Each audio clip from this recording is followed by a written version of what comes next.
Baik, Assalamualaikum warahmatullahi wabarakatuh. Selamat pagi, salam sejahtera buat kita semua. Perkenalkan, kami dari kelompok 2. Di sini kami akan mempresentasikan terkait hasil diskusi kami mengenai bagaimana mengelola kreativitas. Yang di sini beranggotakan yang pertama ada yang Aldia Nurrahma Miftahul Jannah, yang kedua ada saya sendiri Hanifah Yuwaji, yang ketiga ada Dian Eka Kurniawati, yang keempat ada Aprilia Evelina Asmawati, dan yang kelima ada Yulia Agustina. Baiklah, mungkin bisa langsung saja memasuki sesi presentasi pada materinya. Mungkin dari co-host bisa di next. Baik, kepada teman saya silakan. Baik, yang pertama adalah pengertian kreativitas. Next. Secara sederhana, yang dimaksud dengan kreativitas adalah menghadirkan gagasan baru. Kreativitas merupakan sumber yang penting dari kekuatan persaingan karena adanya perubahan lingkungan. Aspek-aspek dalam kreativitas. Yang pertama, kreativitas itu dimaknai sebagai sebuah kekuatan atau energi yang ada dalam diri individu. Energi ini menjadi daya dorong bagi seseorang untuk melakukan sesuatu dengan cara atau untuk mendapatkan hasil yang terbaik. Yang kedua, kreativitas dimaknai sebagai sebuah proses, yaitu proses mengelola informasi, melakukan sesuatu, membuat sesuatu, atau proses bagi seseorang atau proses yang tercermin dalam kelancaran dan kelenturan dalam berpikir. Yang ketiga, kreativitas adalah sebuah produk. Penilaian orang lain terhadap kreativitas seseorang akan dikaitkan dengan produknya. Maksud dari produk ini bisa dalam pengertian produk pikiran atau ide, karya tulis, atau produk dalam pengertian barang. Yang keempat, kreativitas dimaknai sebagai person. Kreativitas ini tidak dialamatkan pada produknya atau pada prosesnya, tetapi kreativitas di sini ditujukan kepada individunya. Selain itu, ada bentuk-bentuk kreativitas dalam perusahaan, yaitu ide. Ide haruslah unik dan belum pernah terpikirkan sebelumnya, karena ide adalah suatu pemikiran yang menciptakan solusi untuk mengatasi masalah yang ada di masyarakat. Yang selanjutnya adalah produk. Produk merupakan salah satu bentuk kreativitas, karena untuk menciptakan suatu produk, diperlukan suatu proses kreativitas sehingga produk tersebut dapat memenuhi harapan konsumen. Yang ketiga adalah gagasan. Kreativitas juga dapat dituangkan dalam wujud gagasan untuk mengatasi masalah yang dapat disampaikan secara langsung maupun tulisan. Kreativitas juga mempunyai sebuah proses, yaitu aspek pribadi. Kreativitas muncul dari interaksi pribadi yang unik dengan lingkungannya. Kemudian aspek pendorong. Kreativitas dalam perwujudannya memerlukan dorongan internal maupun eksternal dari lingkungan. Yang selanjutnya, aspek proses. Kreativitas adalah proses merasakan dan mengamati adanya masalah, membuat dugaan tentang kekurangan, menilai dan menguji dugaan atau hipotesis, kemudian mengubah dan mengujinya lagi, dan akhirnya menyampaikan hasil-hasilnya. Yang terakhir adalah aspek produk. Kreativitas menekankan bahwa apa yang dihasilkan dari proses kreativitas adalah sesuatu yang baru, orisinil, dan bermakna. Yang selanjutnya akan dijelaskan. Kemudian yang selanjutnya adalah mengelola kreativitas individu. Kreativitas pada individu dapat berkembang dan meningkat. Hal tersebut dapat dipengaruhi oleh beberapa faktor, diantaranya adalah bakat, kemampuan, dan ilmu pengetahuan. Bagi kalangan wirausaha, tingkat kreativitas berperan penting dalam kemajuan bisnis mereka. Dalam lingkungan bisnis global, ketika perubahan terjadi begitu cepat, perusahaan memerlukan orang-orang kreatif yang dapat mengantisipasi dan tanggap terhadap berbagai perubahan yang terjadi. Pada intinya, yang dimaksud dengan kreativitas adalah menghadirkan gagasan baru. Kreativitas merupakan sumber penting dalam kekuatan persaingan dikarenakan adanya perubahan dalam berbagai aspek, terutama lingkungan. Kemudian, beberapa hal yang dapat membantu mengembangkan kemampuan individu dalam peningkatan kreativitas, seperti yang telah dikemukakan oleh James L. Adams pada tahun 1989, yaitu yang pertama, mengenali hubungan. Banyak penemuan dan inovasi lahir sebagai cara pandang terhadap suatu hubungan yang baru dan berbeda antara objek, proses, bahan, teknologi, dan orang. Orang kreatif akan memiliki ide atau gagasan tertentu untuk mengembangkan dan mengenali hubungan yang baru serta beberapa dari fenomena tersebut. Kemudian yang kedua adalah mengembangkan perspektif fungsional. Seseorang dapat melihat adanya perspektif fungsional dari benda dan orang. Seorang yang kreatif dapat melihat orang lain sebagai alat untuk memenuhi keinginannya dan membantu menyelesaikan pekerjaan. Kemudian yang ketiga adalah menggunakan akal. Fungsi otak pada bagian yang terpisah antara kiri dan kanan telah dilakukan sejak tahun 1950-an serta tahun 1960-an. Otak bagian kanan digunakan untuk hal-hal seperti imajinasi, analogi, dan lain sebagainya. Sedangkan otak bagian kiri digunakan untuk kerja seperti analisis, melakukan pendekatan yang rasional terhadap pemecahan masalah, dan lain sebagainya. Kemudian yang keempat adalah menghapus perasaan ragu-ragu.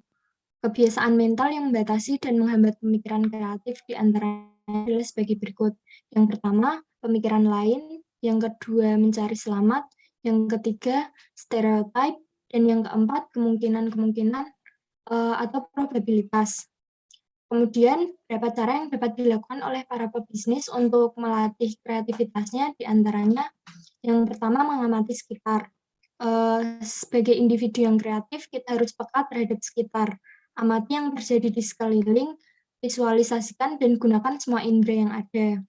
Hal ini berguna untuk melatih serta mempertajam ingatan karena kreativitas berarti mempertajam pikiran. Kemudian yang kedua adalah mengembangkan imajinasi. Aktivitas imajinasi meliputi merenung, berhayal, dan mencari celah atau kekurangan untuk perbaikan perusahaan. Kemudian yang ketiga, mengambil sudut pandang yang berbeda. Bertindak out of the box dapat membuka pikiran mengenai berbagai sudut pandang lain yang jarang orang lain ketahui. Kemudian yang keempat, memiliki wawasan luas. Penting bagi orang kreatif untuk punya wawasan yang luas dengan pelajari hal-hal baru di dalam dan di luar bidang yang digeluti. Baik, kemudian akan dilanjutkan oleh teman saya. Baik, selanjutnya ada mengelola kreativitas perusahaan. Bisa di next, Mbak. Mengelola kreativitas perusahaan. Kreativitas di perusahaan lebih berorientasi kepada pengambilan keputusan kreatif untuk menghadapi berbagai tantangan organisasi dalam mencapai tujuan bersama.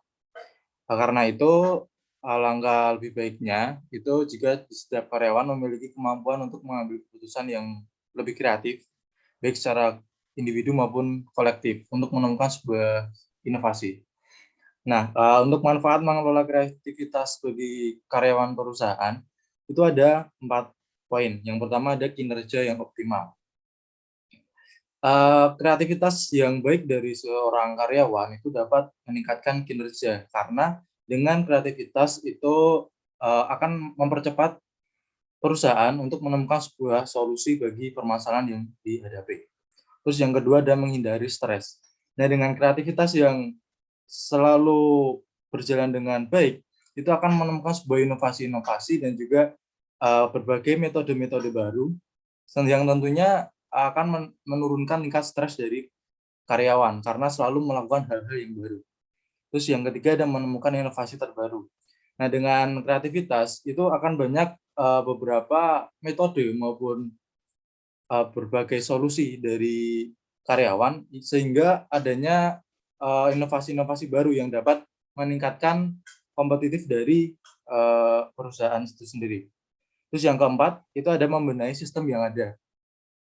Nah, dengan kreativitas yang tinggi dari sebuah karyawan, itu tentunya dapat membenahi sistem yang ada, dikarenakan tentu selalu akan ada penemuan-penemuan baru, inovasi-inovasi baru yang selalu mendukung kemajuan dari sistem yang diterapkan oleh perusahaan. Selanjutnya bisa di next, akan dilanjutkan oleh teman saya. Baik, selanjutnya terkait mengelola kreativitas perusahaan. Yang pertama ada bentuk-bentuk kreativitas karyawan perusahaan. Yang pertama ada inovasi untuk proses kerja yang optimal. Kreativitas karyawan bisa saja disalurkan melalui inovasi-inovasi baru dalam melakukan proses kerja yang ada, sehingga hal ini nantinya akan mendorong pekerjaan yang dilakukan bisa selesai secara lebih efektif dan efisien. Lalu yang kedua ada terobosan baru dalam lingkungan kerja yang sehat. Tidak hanya dalam pekerjaan yang dihadapi, kreativitas terhadap suasana kerja yang ada di seputar kantor juga bisa menjadi salah satu wujud nyata, sehingga pada akhirnya bisa menciptakan lingkungan kerja yang lebih nyaman pada karyawan. Lalu yang ketiga ada mencari solusi terbaik untuk persoalan yang dihadapi. Ada kalanya dalam melakukan bentuk pekerjaan terhadap kendala dan masalah. Nah, di sini peran kreativitas karyawan diuji secara tidak langsung. Karyawan bisa saja mengajukan idenya untuk memberikan solusi terhadap kendala yang sedang dihadapi, sehingga pekerjaan tidak terhambat dan bisa selesai tepat waktu. Yang keempat ada melakukan kolaborasi satu dan yang lain. Menggabungkan pemikiran dengan yang lain pada umumnya akan menghasilkan bentuk ide yang lebih efektif dan lebih baik. Sehingga dengan demikian, bila kita mendiskusikan ide yang ingin dimunculkan, maka hal ini bisa jadi merupakan cara yang tepat. Dengan kolaborasi bersama, maka tercipta solusi yang terbaik yang lebih optimal. Lalu yang kelima ada memberi masukan. Beragam ide bisa saja dituangkan dalam bentuk masukan kepada perusahaan. Hal ini umum dilakukan saat karyawan melihat ada hal-hal di dalam perusahaan itu sendiri yang masih bisa dioptimalkan, sehingga nantinya dapat memberikan hasil yang maksimal. Lalu ada dukungan untuk meningkatkan kreativitas karyawan yang optimum. Yang pertama, memberi ruang gerak. Sebaiknya perusahaan memberikan kesempatan pada tiap karyawannya tanpa terkecuali untuk bisa bergerak lebih leluasa dalam menyampaikan ide-idenya, sehingga tidak ada rasa tertekan dan ketakutan saat ingin menunjukkan atau mengeluarkan kreativitas karyawan tersebut. Lalu yang kedua, menyediakan fasilitas. Ada baiknya juga sebuah perusahaan berusaha mendukung langkah kreativitas yang dimiliki oleh karyawannya dengan menyediakan fasilitas-fasilitas yang sesuai. Sehingga bukan hanya terjadi di dalam bayangan saja, tetapi ide muncul bisa diterapkan dan dapat dipraktikkan dengan baik. Lalu yang ketiga ada mengumpulkan ide. Supaya muncul kreativitas karyawan yang diinginkan, bisa saja perusahaan mengambil langkah lebih dulu untuk mencari ide-ide baru daripada karyawannya, misalnya melalui email atau kuesioner yang meminta karyawannya dalam menuangkan ide-ide atau kreativitas mereka. Lalu yang keempat ada memberikan apresiasi. Salah satu wujud dukungan perusahaan terhadap karyawan bisa melalui apresiasi terhadap usaha yang telah dilakukan oleh para karyawan tersebut. Sehingga dengan demikian tidak langsung hal ini memicu sehingga tidak langsung hal ini akan memicu semangat karyawan untuk terus mengeluarkan idenya. Next. Baik, yang selanjutnya adalah hambatan mengelola kreativitas. Next.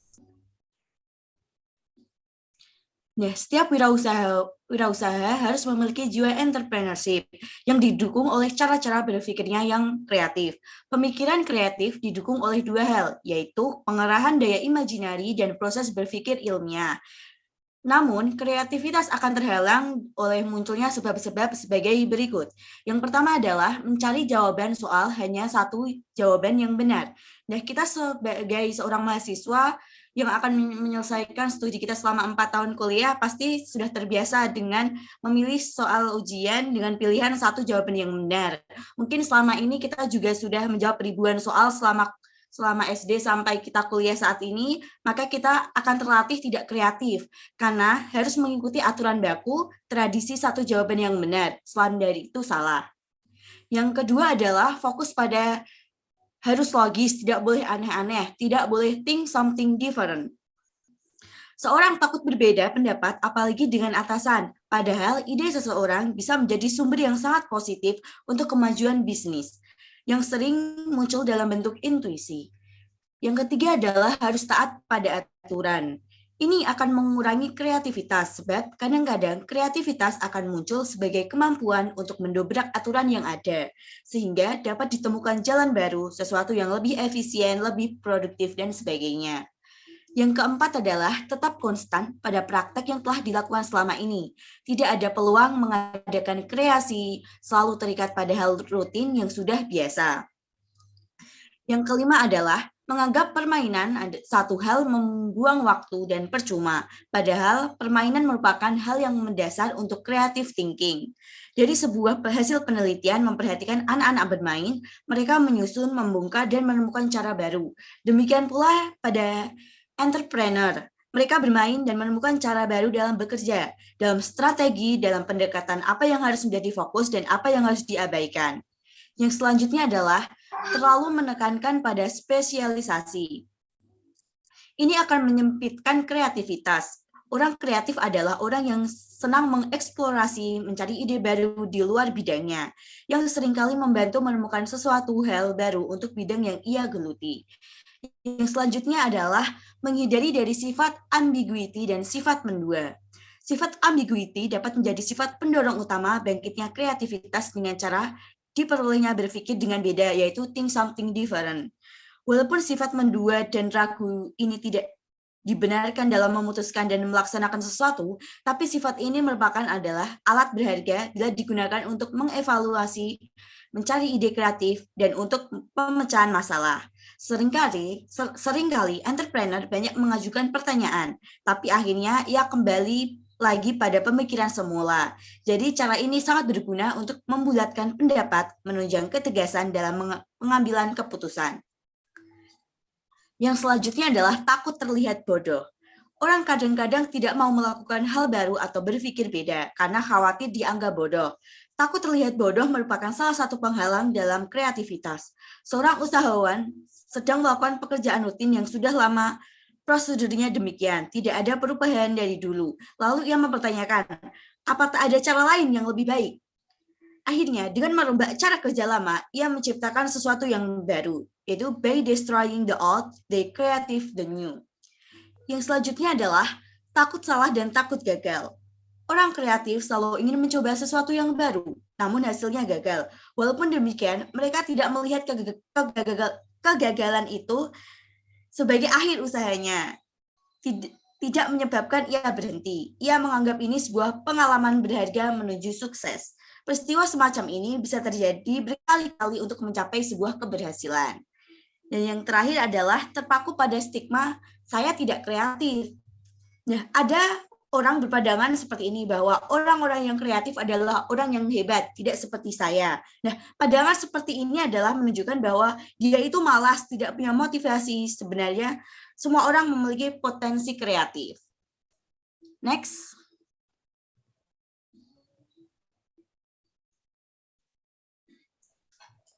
Baik, mungkin sekian presentasi dari kelompok kami. Semoga dapat bermanfaat bagi kita semua, bagi teman-teman, dan juga bagi seluruh orang yang menonton presentasi kami. Dari kami undur diri, banyak salah kami mohon maaf. Sekian, wassalamualaikum warahmatullahi wabarakatuh. Selamat pagi.